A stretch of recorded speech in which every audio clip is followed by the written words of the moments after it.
I'm here today at the Riverside campus in Ahmedabad to interview a dear friend, colleague, mentor, and someone who's inspired millions and millions of people in the field of education, Kiran Sethi.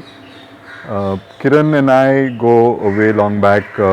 She was our first principal at Eklavya, and at straight in Eklavya itself, I realized that Kiran brings something which is a magical into the classrooms and into the school, a quality that has brought her to make Riverside one of the top schools in the world.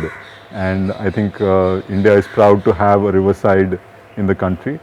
The objective of this conversation is to understand Kiran as a person, as an educator, as a person who has built a school, and more than the school, she has kind of created a iconic institution that is inspiring teachers and educators across the world to look at education in a different way. I mean, she asks fundamental questions, and we are here to ask her some questions. So I think that's the interesting part of today's conversation, and I really would like to get behind into the mind of Kiran Sethi, so that we can understand what makes her tick and what brings that passion and that energy to Kiran. And I look forward to this conversation, and I hope that we all can get a lot of insights into education from Kiran Sethi. Hi Kiran.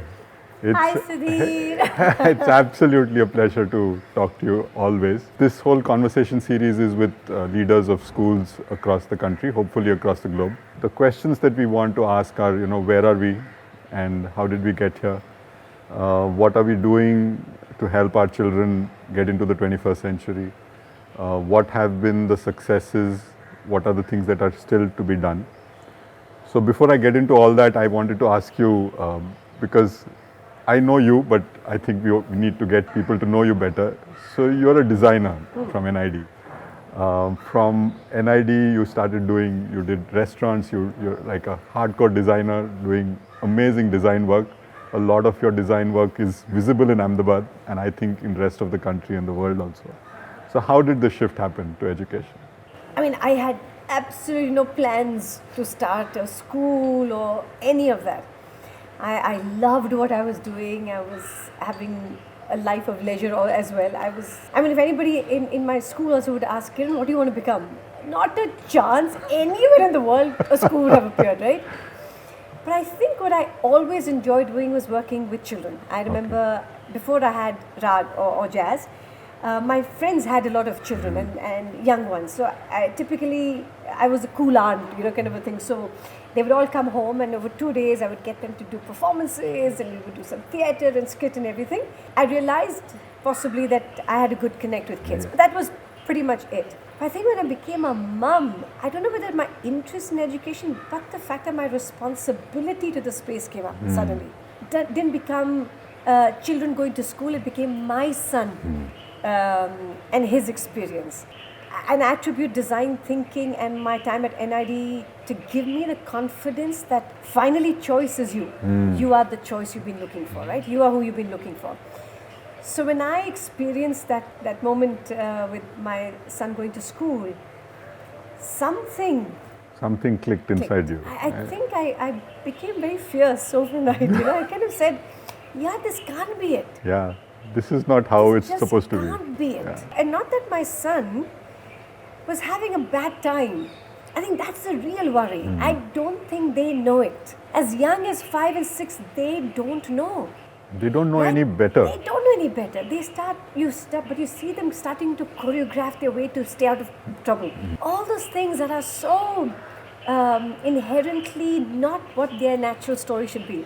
I've never been much of a complainer or blamer kind of thing, so I didn't know what I set out to do, but I just thought I could do a better job. So I think rather than sit and complain and say, oh, this is not working, I thought to myself one day, I can do a better job. I will start a school. I had no idea what I was signing up for.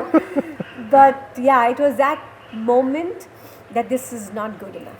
And this was not what I promised my child when I held him in my arms. I said, no, this can't be it. The trajectory is like EI's trajectory, and I think Same. Riverside's trajectory is similar. We both started off at the same time, almost 2001. EI took a route of, working with a lot of schools.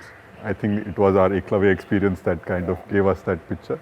And you, after Eklavya, still went in to set up a school. So, if you were to look at EI and Riverside as two maybe energies who wanted to impact an ecosystem, and our trajectories, what are your reflections? I mean, what would you say were the roots, or what happened? What would you reflect on that? I think it's people. Finally, it comes down to the people that drive change, or the people that are bothered enough to make something happen. And people finally make institutions, right? So I think with the three of you, when you all set up EI, I mean Sridhar, Venkat and you, and I knew you before when you set up, I would like to believe that, I mean I do know it of course, but I want to share with the world that I can't imagine another set of human beings who believe that much in an idea. And the three of you complemented each other so beautifully. There was passion, and there was commitment, and there was integrity, and there was all those things that were needed, especially in a place like education, which was not seeing enough of that. So I think you had the magic kind of combination of people that had all the right skill sets to be able to do your story. I, on the other hand, didn't have any of that, right? But I had y'all as my backup. I remember coming back and using the safety net that you provided when I needed it, right? So I knew that relationship was there. But I think I'm much of a person who likes learning my own learning curve. I'm not much of a fan of saying, oh, that's working, so let me do it. It had to be experiential. It had to be something that mattered to the user. So for me, my learning journey was very personal. It was about feeling and finding that confidence within me, because I didn't come from education. And I had to kind of craft a pretty personal story. And look at the irony of it. I remember on the 26th of Jan at 8:45 in the morning, I was getting ready to bring a couple of parents would call to say, I saw your ad and where is the school? And I'm saying, come, I'll tell you I have a school. And that very moment, the earthquake hit. Everything collapsed. The teacher was going to start the school with me left. The parents left. And pretty much had to put all those pieces back again and start again. So yeah, I think the trajectories you all set out to shift the ecosystem and the seismic shift that you all finally have created. In some ways, I'd like to think that Riverside did that as well. Absolutely, right? absolutely. So I think maybe we both were created out of the earthquake and the moment that we had to make some ripples. Absolutely, very wide ripples. Yeah. Another thing is both of us actually. I don't know if you know the Myers-Briggs temperament indicator. We both are, as Venkat will say, ENFPs. So ENFPs are known to be very charismatic, very people-friendly. People rally around them, and there's a lot of passion and there's a lot of outwardly movement. So how much is Kiran as a person, made Riverside possible, in the sense that has your being an ENFP made Riverside in a particular way, or because Sridhar's being an NT has made EI a particular way? So I want you to having said that, I just took the Myers-Briggs again, and I'm now an INFP. Ah, okay. Yeah.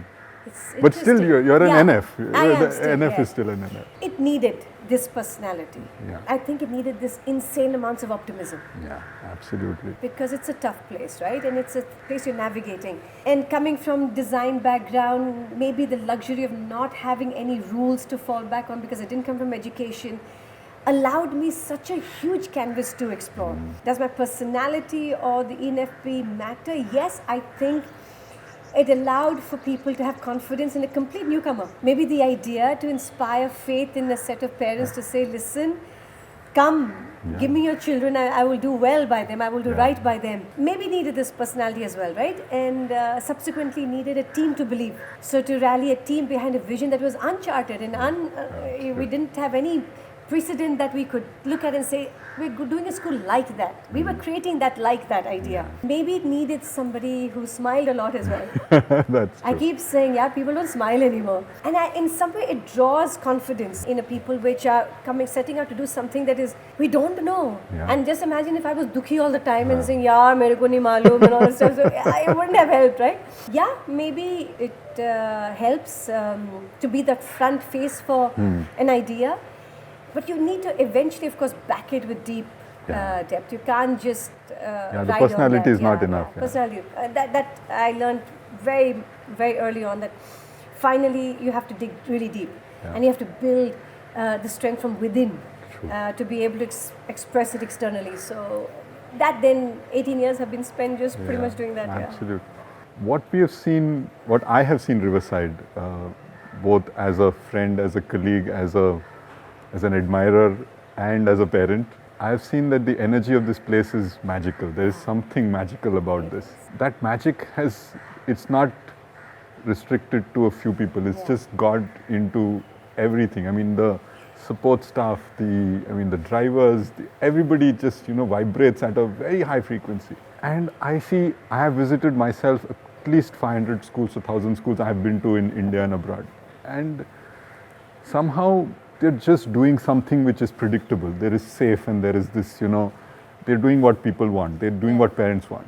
And here you're not doing what parents want. You're challenging them. I think eventually, and very deep down, parents want this. They want their children to be happy. But they don't and accept purpose. it. They But don't, they don't start with it. Yeah, they don't start.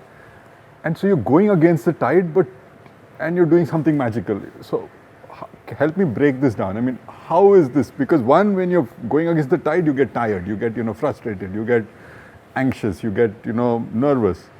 And here you are channelizing all that nervous energy into creating something magical. That is something which I want. I mean, it's like a message. What would you tell people who are coming into education? That this is also possible. So where do you draw your strength from? True. You're right on many fronts to say that this is possible. That's what I want to show, that we're a group of ordinary people. I mean, we're not like the smartest people on the planet. And a lot of people sometimes say you have to all have PhDs and they all have to do masters. And I think while that might be fine and all that, it finally is common purpose that drives a space. And I think the advantage, and I keep saying this with huge amount of humility and gratitude, is that I had the luxury of time on my side.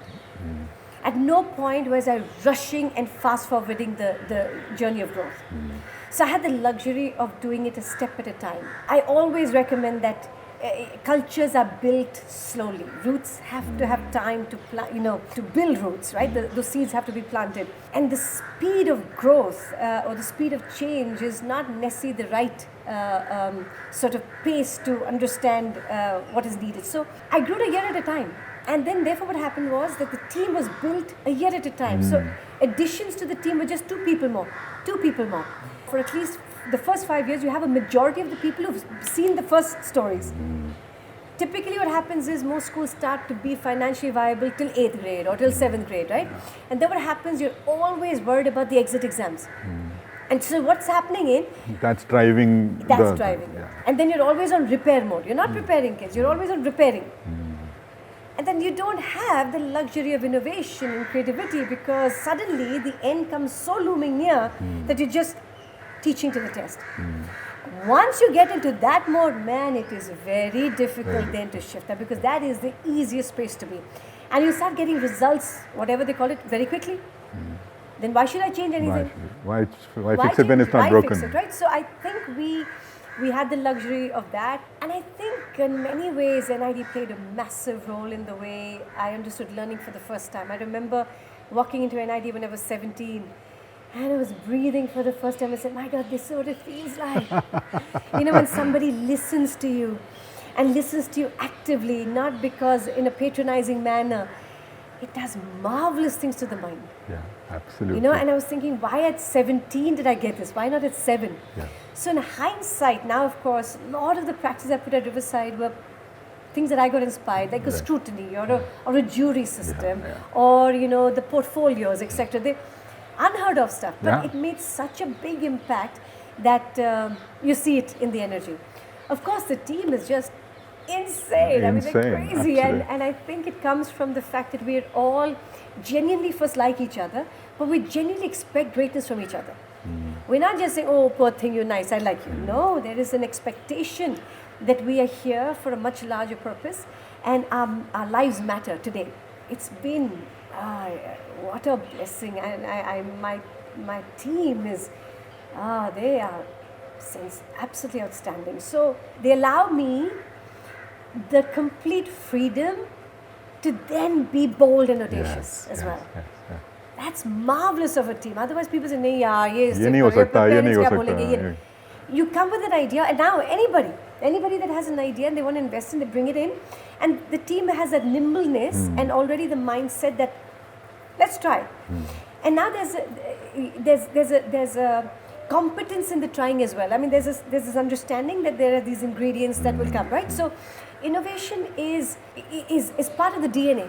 Yeah. Of the place now in 18 years. So I think The magic, it's palpable here. I've heard so many people walk in and say, this place feels like a hug. Yeah, it's very warm. It's wonderful. I want to kind of now look at, I've seen you as a person, very warm, affectionate, very sensitive, very kind. And I see you in another avatar sometimes of being autocratic, pushy, yes. demanding, challenging, Yes. and to the extent that you can be pretty blunt and Quite bordering often, on rude. Yes. Are these two people, or is it one? And has it changed? Have you kind of metamorphosed because the environment needs that, Kiran? Or what has happened? I would like to believe I'm not being unreasonable in that space, but I'm sure at times I am. But I've also realized this interesting thing, that as a leader, if you are not believing in whatever you set up, good, bad and ugly, it's a construct of your value system. And if you don't stand for it, when especially times are tough, then what will you stand for? Yeah. And what will give comfort to the people around you if they know that they can push you at any time? So I found this very interesting, that whilst parents might be sometimes crib and worry, they actually appreciate that there's a clarity of thought. Yeah. That is clear, that is non-negotiable in certain manners, that There are boundaries. can give direction. Yeah. And yes, I mean, these are things will happen. Leadership is not just about, it's never been about being popular. Yeah, or about all likable of that. and- Yeah, none of that. But I think authenticity is critical. I love the fact that I am this no matter what. You come in, I'm screaming at somebody, boss, I don't care. You come in, I will hug you and I don't care. Both ways, right? Yeah. And I think that consistent authenticity means that you don't have to worry about playing any role. I couldn't care less for a cabin or a name or a title. I really couldn't care less. You want the bigger cabin, you please take it. I have no problem. You sit outside. I've seen you sit My office is here right now, right? So I think in many ways shredding all of that roles or requirement of power means that, yeah, this is it. And I've had many opportunities where I've had to apologize if there have been things, and I'm perfectly okay with that. So I think over time I've gotten stronger and more, not even courageous, I've relied on that authenticity, saying that has served me well. Right. And yes, I'm a combination of many things. I keep saying I'm flawed and fabulous. But yes, I'm going to fight for my kids. I'm going to be their greatest champions. But Yeah. you mess and something happens, I will not stand for it. True. For me, respect, gratitude, kindness. Oh, these are very, very important. Very, very For important. me. They are the pillars of Riverside. Right, I've they're seen non-negotiables for me. So if you mess with that, I don't care whether you get a mark less here, you don't do homework, I don't really couldn't care less with it. But will you come with a space of authenticity and respect and be worthy of all that you've been given? Don't mess with me on that. So I think there everybody now knows that that's not going to thing. Purpose-driven practice is something that always matters. When I see a Riverside child and I see a child in a regular school, and I've seen Tara also, there is a certain amount of sensitivity and there's a certain amount of steeliness. There's a certain amount of strength, and that strength goes deep down into character. It's not just that they can do something, but they need to know why. They ask a lot of questions. Was that by design? I mean, or has it happened organically and now you look back and say, oh wow, this is what we created? Or did you kind of set out to do this? No, maybe not. Maybe not. I think, like I said, my own evolution has been by me understanding more and then doing right by it. And I think for me, I was never worried about the fact that I didn't know. I knew that I could know and I could find that path. So that was not a worry. So if you ask me, did I know these before? Not at all. Not at all. All I knew was that the child was my user. The staple. Never has it deviated from that. Has Riverside grown on multiple occasions? Yes, and different ways. But to listen to a child's voice was a non-negotiable from the beginning. I'll tell you right the name of the school. I remember Nirali and Jazz and Sumanyu. My first batch was playing, and I was getting ready to name the school even before. And I had two names, Takshashila, because I was grand ambitions of that, and then Riverside. So I called, they were all like 5, they were my first batch. So I said, okay, what would you like? Name of the school, Takshashila or this is. So they said, I said, say no, I'm going to Takshashila. So they said, I'm going to Takapashali. Out! They said, Riverside easier. I said, Chal, Riverside. But in many ways, just the joy of being taught by the children became my moral compass. That has never deviated. And that gives you tremendous strength. Did we intentionally say, let us plant character and content? Much later, I had the language for it and the understanding for it. But I think inherently the idea that you will do right by whatever you do was part and parcel of the program. Much later, I think it got far more refined and there was a language that sort of made sense. But from day one, I think it also attributed a lot to my own upbringing. Later on, of course, NID and then Riverside. So, yeah. And then I had all of you, no? Being like my big brothers around me and saying, you better do right. But it matters, huh? I remember once calling up Venkat and telling him that. I said, just thank you. He said, for what? I said, just the three of you, just being there, no? Meant that if there was a time that I wanted to take an easier path, I needed to do, again, you can either do what's easy or what's right. Many times, just knowing the three of you would be looking at me and saying, like this, gave me tremendous reason to do what's right. So really, thank you all for that. Thanks. More than colleagues in the space, we've been like very dear friends and very, very respectful of the worth and the absolute magic that we brought into each other. Absolutely. We've had our share of issues at EI.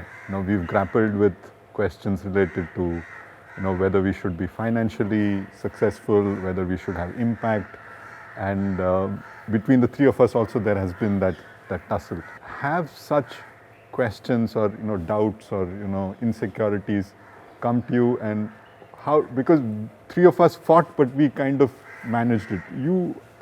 I'm like amazed at how you did it all by yourself in a way, because at a leadership level it's very lonely out there. And so what were those doubts, what were those insecurities, and how did you kind of find your way through? Interesting, I never had insecurities. It was such a learning curve for me. What was I insecure for? I didn't know anything, I just set out to learn it. I remember teaching full time for the first 7 years of this. I took the kids up from when they were in grade 1. I remember you sitting in the gazebo and all the time. I was teaching all the time. I was building the building, training and everything. There was no time for insecurity. There was just no time and no space for it. And then I think what happened was that just the time when we had a little bit of settling in, I remember my own personal low phase. I don't know whether it's a low phase or whatever, but it was a phase when I was so burnt out and saturated that I had to leave. So I chose to leave Riverside for a month that time. And I remember coming back thinking that if I have to be right for Riverside, I have to shift the way I am with Riverside. And that's when I started approach. I wanted space and literally mental and physical space to do right by this place, because I don't think I'm terrific when I'm here every day. And the place does much better without me now. So I needed that, and I needed to bring that space. You need to go out and bring Yeah, new things and in. for me, it's always important to get perspective Yeah. and things. So again, when you talk about scale, for me, the scale was never about replicating Riverside 100 times, but the idea that Riverside's core belief system and practices could reach out to children beyond the walls of Riverside was always inherently part of the social structure of what I work from. And then Approach started, a totally crazy initiative that nobody had seen, that works with the city, the municipality, the police, the institutions, say, let's make a city child friendly. Yeah. So just when this was set and didn't need me full time, You that opened happened. another canvas. Yes. Yeah. And that suddenly offered a completely different set of scale. And then in 2009, then DFCI started, Design for Change. So what was, I think, wonderful for my own personal growth was that it allowed shifts in the way I was And working. very synergistic. I mean, Yes. they were feeding into each other and making you grow at the same time also. And Riverside benefited Yeah, absolutely. big time. I remember that TED talk which I did put Riverside on a completely different orbit. Yeah. So what I think we do very well is, I don't like to have 5-year plans, but whenever an opportunity comes up, we respond beautifully to an opportunity. Yeah. I like to use the word responsibility as one word in 2 words. Yeah. You know, there's a Responsibility, responsibility, yeah. which means that that's a timeliness and you maximize it, and there's a responsibility to it.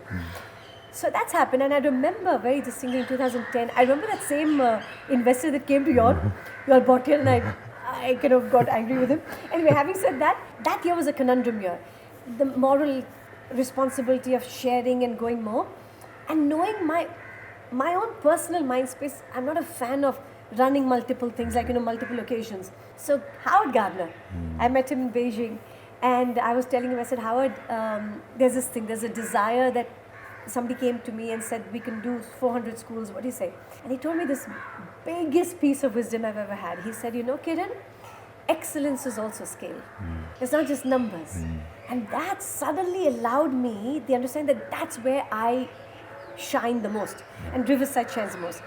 The depth of the work we do continues to be excellence, so that means we're now becoming like, Tirth Yatra of education. yeah, People around the world coming. absolutely. And Design for Change. From this little place, 3.5 member team with the biggest global movement of its kind. Yeah, absolutely. But it's working on our strength. It's working on the fact that we take an idea, we tease it out, and then we leave it to the world. Is it financially thing? No. I mean, but those ideas luckily don't need great financial investment. Have you ever wanted to do something completely different? Act in a movie. I am telling you, my great acting career was nipped in the bud. No, I think I'm doing all of it here. Yeah. I mean, I vicariously lead all my lives with the Yes. kids through the acting and singing, etc. I've been given so many opportunities through this to live out several lives. So I've never prevented myself doing anything. So it's not like, oh my God, if I had an opportunity, will I stop it? No. If it comes, Yeah, karte. I've seen you work like crazily. Okay, I think after Venkat, let me give you that. I think now I'm very close to Venkat's. He's like completely insane. Yeah. But yeah, I don't know your schedules, but I know his crazy amount of work. The mind never stops. He's like up at 4 a.m. and doing his stuff. And I know you are similar. I had a breakdown after working that way. How do you keep it all together? Health, family, dreams, passion, Riverside, DFC. I mean, everything. The canvas is like just growing exponentially. There is this physical body, right? It is now becoming old. My body now is giving me little clues to say, okay, my knees are giving me a little knock on the knees and say, okay, now you need to slow down. 18 years, you're absolutely right in saying that the work hours have been insane, holidays have not happened, and all of those. And having said that, I want to share that these have not been any great in my head, oh, look at me, I worked so hard, right? These are choices I took. Yeah. If I didn't want to work, I could have chosen, right? So the choices have determined either the need or the number of hours, etc. I mean, there will be a time, like I'm saying, I'll just take off 3 days and say, nahi karna kuch. Earlier on at times it used to probably bother me saying, oh, what will happen, etc. But now I'm getting wiser, not older. You are not getting older at all. But I think I'm learning to be more empathetic towards myself now. I have to listen to my body more, and I have to realize I am better off in doing the balance. But what I did consciously, this must have started in the 3rd year of Riverside, I slowly started removing any social interactions that Drained you. that I didn't have to be in. Yeah. Marriages and mundans and birthdays and all. I completely removed that. I hardly ever get invited. I don't know whether my children will invite me for their wedding. Get better.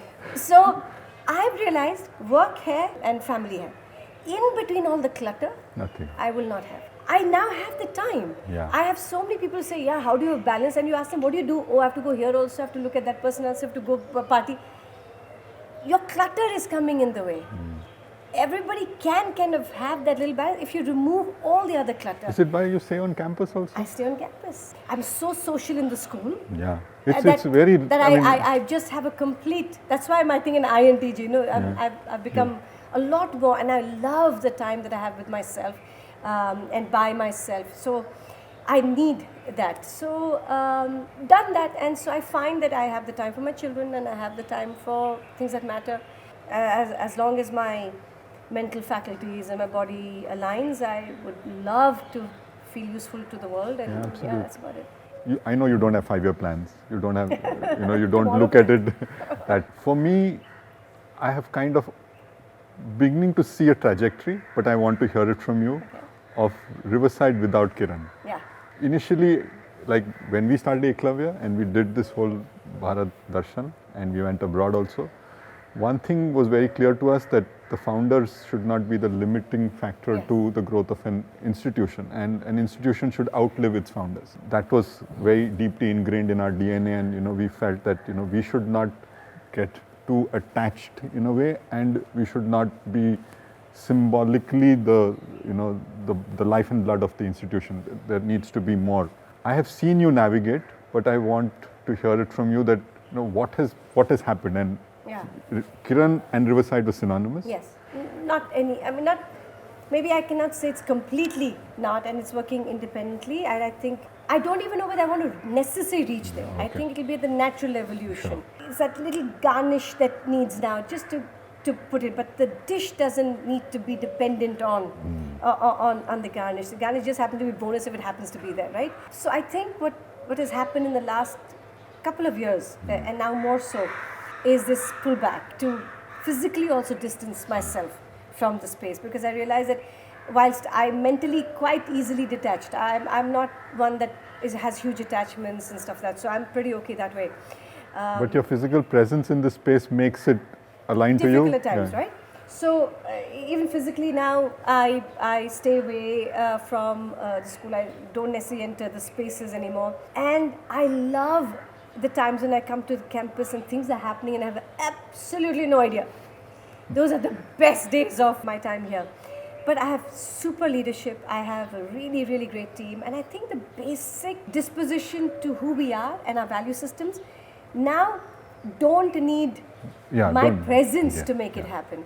Have you institutionalized it? The processes are in place. The Riverside Learning Center has the platform. In fact, this year I've taken a sabbatical from the school because I have this huge event happening in Rome with the Vatican. Sometimes I feel that life gives you that. When you have to get off, it'll bring you something and say, now go now. You have to go. So I'm So the cosmos is kind of designing. It's designing to say, Kiran, now. I don't think I want to completely let go. I don't think that's necessary. Not even let go. I don't think that's the right way. I think it's important to have that little presence, and I know I will go. I am going to go one day. I mean, that's the whole point of it. I don't have to fast forward that going. I mean, I'll go. Who knows? Maybe I'll walk out and I hope not. No. Too many people depending on you, Kiran. Too many things. Slightly touchy question. I have seen Rag and jazz get involved in the school. and there are people who say it's dynastic. It's it's something that coming from your value systems as a person who's always focused on merit, on excellence, and there has been no shred of doubt that what Kiran stands for. This is a conundrum, so I want you to just share. Actually, quite the contrary. In fact, I find that, and they're not full time anyway, but they've had to earn their chops to come in here. In many ways, the capabilities that they have, again, the team had to want it. Yeah. The team had to want it. They've had to say that they want this person to be part of something in the creative outputs. And if they don't, they have to say it. So it's, for us, I think that's a fairly set idea. And what is really great is they both don't have education as their core focus. Jazz has got diabetes. She loves what she's doing. Rag has got music, and he's going to move on. So I think what they both were told very early on is that this doesn't have to be your story. Okay. At no point. And that freedom, and I would love for them to do their own thing, but when what they do put here is super. It's intangible. I've seen that. I've seen that Both in from them, right? For Jazz as well as Rag. So they bring in their value just like any other faculty member here. And like I said, just like any other faculty would lead a place, like for instance, Joshua would lead Science Day, Neil will lead coaching, Jazz will lead creative arts. They're leading the spaces that they would best have the skill sets for. If they don't, they don't. It's as simple. My father, like I said, whilst we did work in the factory, we had to start in the workflow. Ragadawing that sandpaper on that thing, and we didn't get it easy. I had to do blueprints, oh my God, all of those things. But if we had the skill, I don't think it should work against us as well. Absolutely. So I think that way, I would like to believe that whoever has met them have felt that they are worthy of the space. That's all I can do. I mean, frankly, beyond a point, you should not worry too much about it. I don't. How do you keep the naysayers at bay? I mean, the guys who listen. You don't listen. Also because I don't socialize. So it never comes. I mean, really, it's such a huge value. I really wouldn't know. Unless, of course, somebody writes me a mail and says, I'm worried about this or whatever. And that's typically a parent would probably write. But I'm not interested. Yeah. If you have a value come, I would love it. But I can't do anything if you don't like me. Yeah. Well, that's your choice. Your choice and your prerogative. I mean, you don't have to, right? There's so many more important things to do. Yeah. There's so much. I tell you, that's one of the reasons I feel that being insanely optimistic is the only way you can be in this place. There are enough and more people wanting to say, ye nahi kaam hoga, this thing. But after 18 years, there's a certain now confidence in saying, boss, come on. I mean, I'm not doing this we're not doing this just out of love for children, but it goes way deeper. Yeah. So, and there's been, whilst there may be naysayers, and I'm sure there are enough, I've had so much love and blessings. Yes. You've got like so many wonderful people rooting for you. And really the people who I want to say that, do you think I'm doing well? Yeah. And and I've been, how many blessings. What am I going to say? I said, earthquake couldn't put me down. What you're saying? Somebody said they don't like my quadratic equation. I don't care. Now I have too many blessings and gratitude to worry about what this is not worth my time. Absolutely. Now, for some questions for EI. I mean, you've seen us, and we've done good. We could do better. So, what would you say as some things that we should continue to do? What we have done, which has worked, and what are some of our blind spots? Can I start with blind spots? Yeah, please. The number of pages you give for assessment. No, I think what I have always been deeply taken up with and admire is the depth you guys put in the work you do. This is not just anybody coming saying, look at my flashy new assessment tool.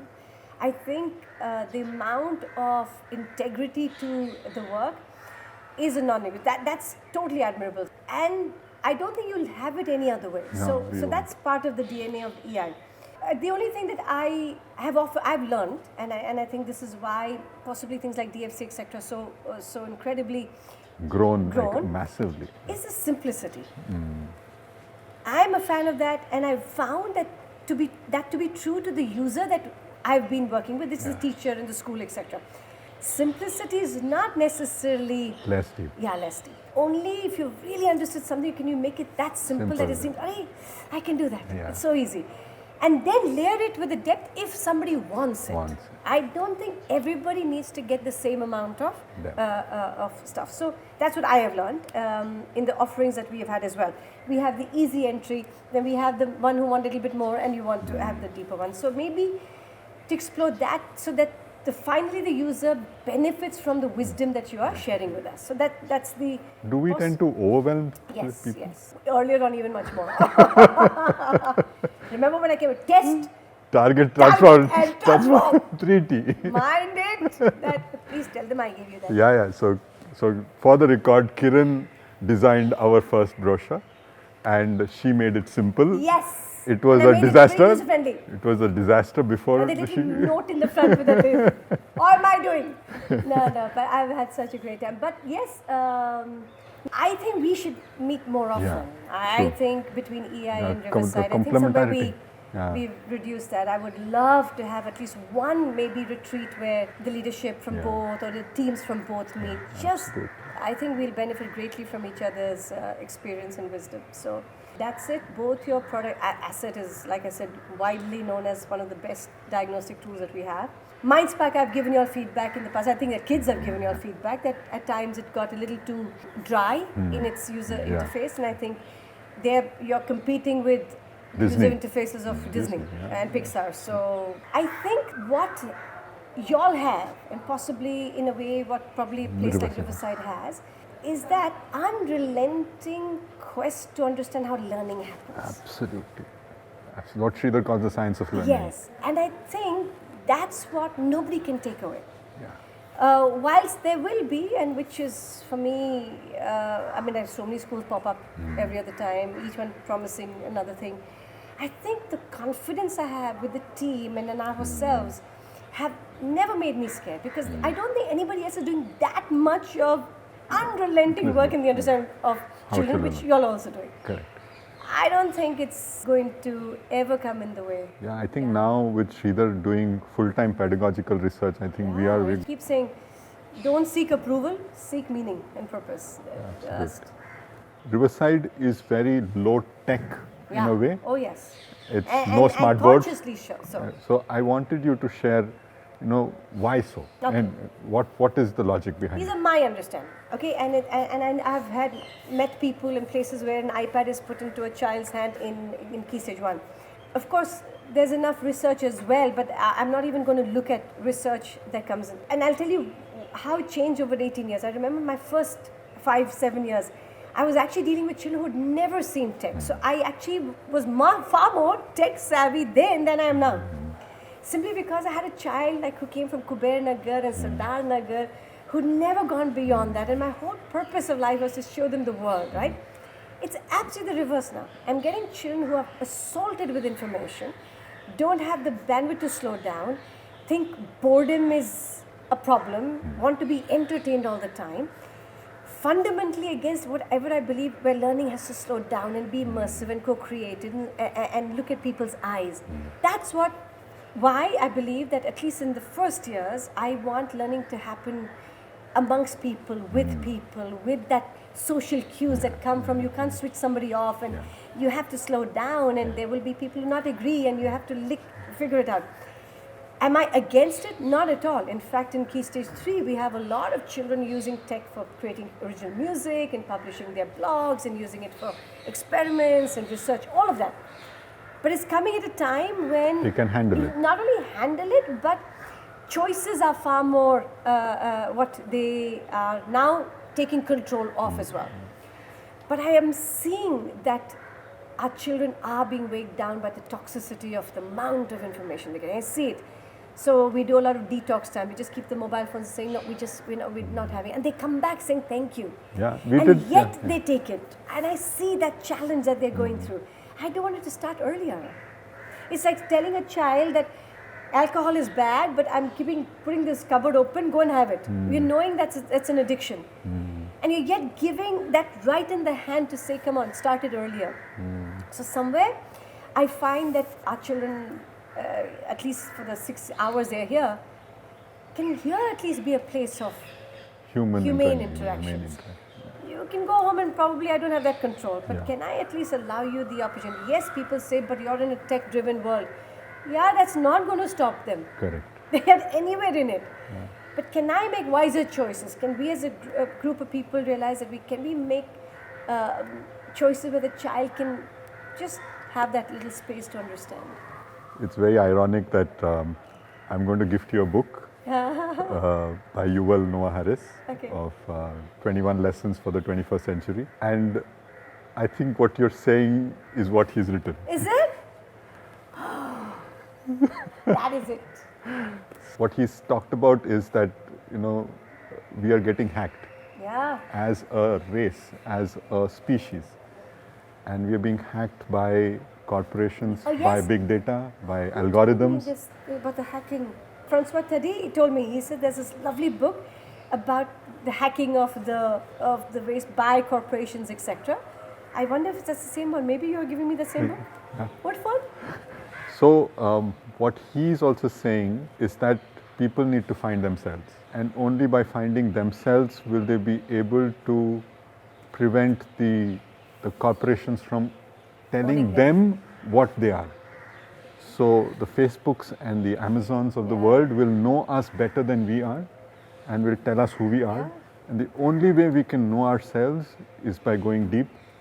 And I'm proud to say that as a parent of Riverside, I can see that's happening to Tara.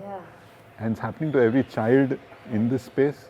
And it's just amazing to see that there are people who are worried about it, but there are people who are doing something about it. So I'm like absolutely thrilled that the book that I'm giving is being lived and being breathed in Riverside, and I'm absolutely enthralled by our association. I know. I love you. I love you too. And my Sridhar and my Venkat also. I will include him also. No, but we have to do this once a year at least. Yeah, absolutely. Let's do it here or let's do it somewhere, but I think it will be enormously useful for both our organizations. Yes, absolutely. So thank you, Kiran. Thank Not you so at all. much. So Kruti will come and just give you this gift. Oh, thank you. So nice. Love like it. Thank you very much. So thank you. Thank you, thank you, thank you. Thank you. Chaliye, we are wrapped. It's a wrap. It's a wrap.